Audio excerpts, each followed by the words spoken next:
Can you tell me both who you are and what you do and why you're here? Sure. My name is Matt Busbridge. I'm a Director of Products and Markets for McGraw-Hill Higher Education. I manage all the social science, digital and print products for McGraw-Hill. And I'm Brian Belardi, Director of Communications with McGraw-Hill Education. Okay.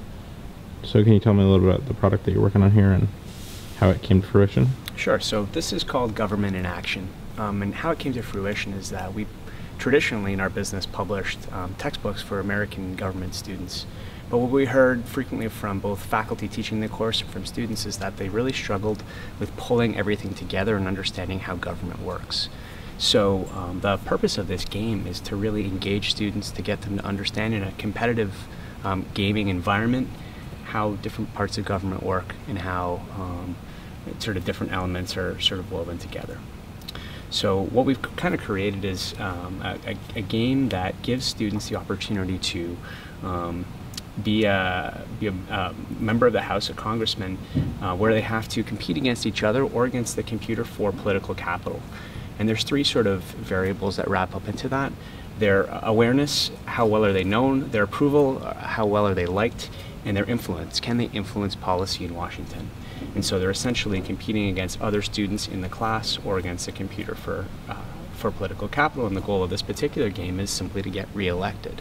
So when the student opens a game like this, they've just won election, and their purpose is to go and in basically 8 turns get reelected, and they're competing against other people.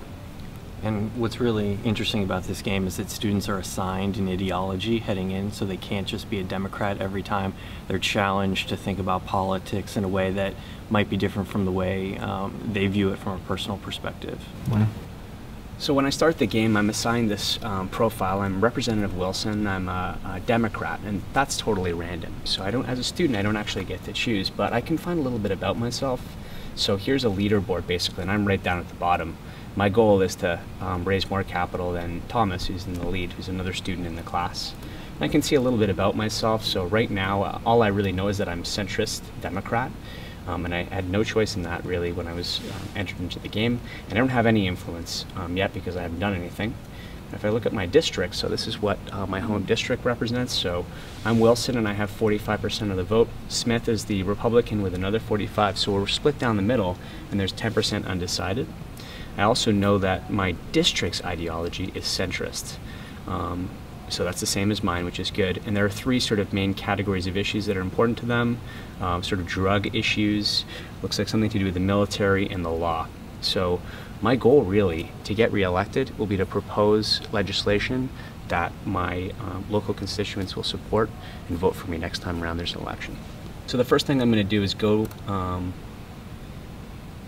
into the House and propose a bill. That's kind of my first step. So I can propose a bill, and basically I have to pick one that will work for my local constituents. We know they're centrist, and we know what the big issues are for them. So I can pick the drug category. That's always a fun one.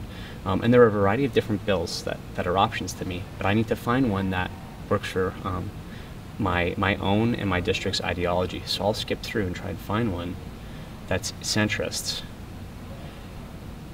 Here's one that could work: National Prescription Drug Monitoring Program. It works for my ideology, but it costs 15 influence points, and I only have 13, so I can't afford it. But this one works well: Caffeine Reduction Bill, and there's lots of different bills in here. So this bill would limit the amount of caffeine in a single serving beverage.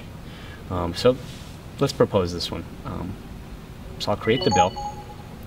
Now, a bill is more likely to get through if there's a co-sponsor, so I actually have to have the opportunity to go and request one. So I can go through, and this could be other students in the class, and ask for their support. So for example, Pompriand here also has the same sort of ideology as I do, and it looks like in terms of party, it's a relevant issue for him as well, so I can request co-sponsorship. But he refused because his district doesn't care about the issue, so that didn't really work out. If I was competing against other students in the class, I could actually ask them, there's a chat feature built into this, to support me in exchange for my support for their bill. So there's a way to sort of collaborate with other people in the class that way. So I've requested a co-sponsor, and one of my moves has been taken. So even though I have 8 turns to get reelected, each turn has 4 moves. Now what my congressional advisor is telling me is I need to increase support for the bill. I need to get media or support through lobbyists or my own party. So still in Washington, I'm going to go to the National Media Center here and propose and hire them to put out a campaign for me. So I can again skip through different options, and here's the caffeine reduction bill. And I have 4 different media options: print campaign, broadcast, online, or social media. Each one costs me a certain amount of money and a number of turns. So let's pick online, and I can place an ad in favor. Now, if I was playing against somebody else in the class and they were doing better than me, I could actually take out an ad against them and hurt their chances of success. But in this case, I'll place an ad in favor of my own bill. There's my second turn. And let's go get some lobby support.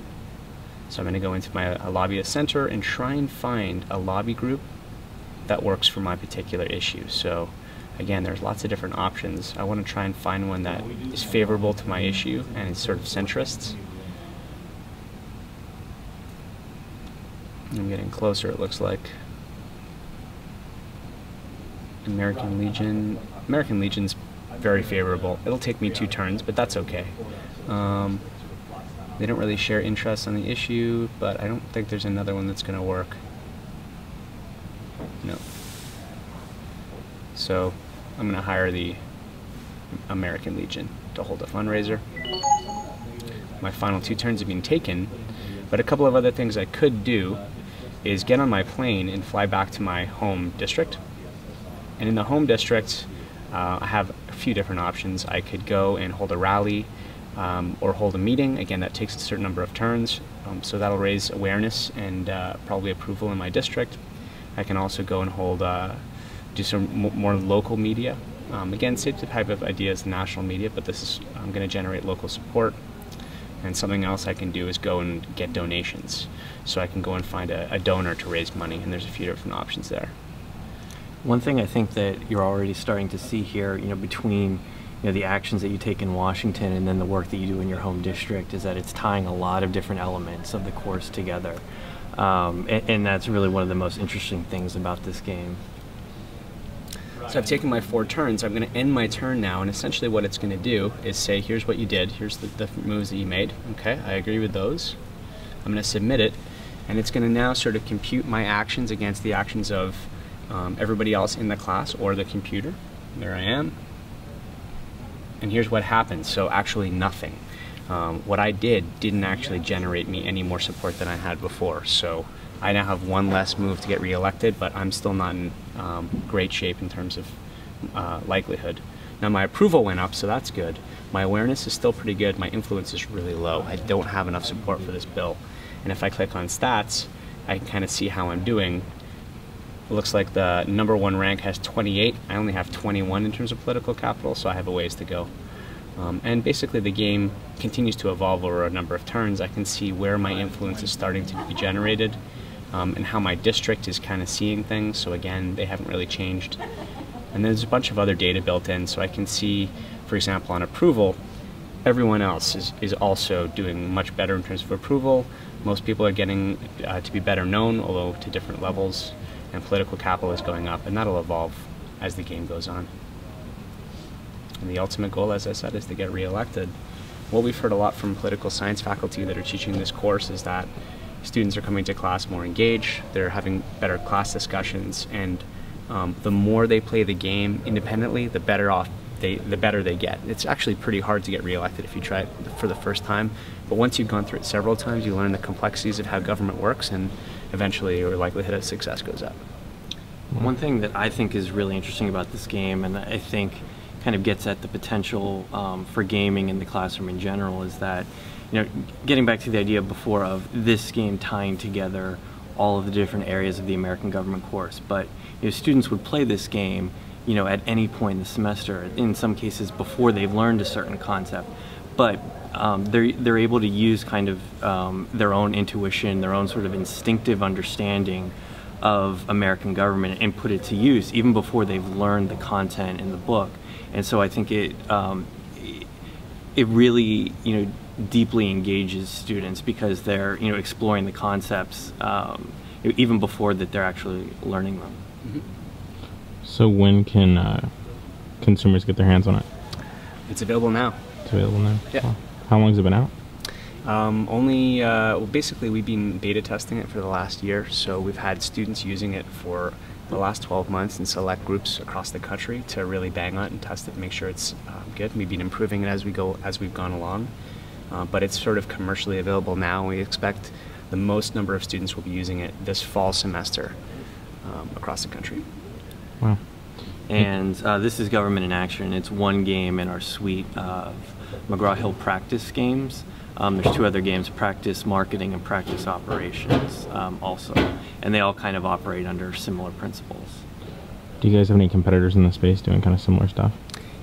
In the American government course, we're sort of the first movers. There's nobody else doing anything like this. In those other courses, simulations and games are a little bit more common, but this is the first game of its kind in American government.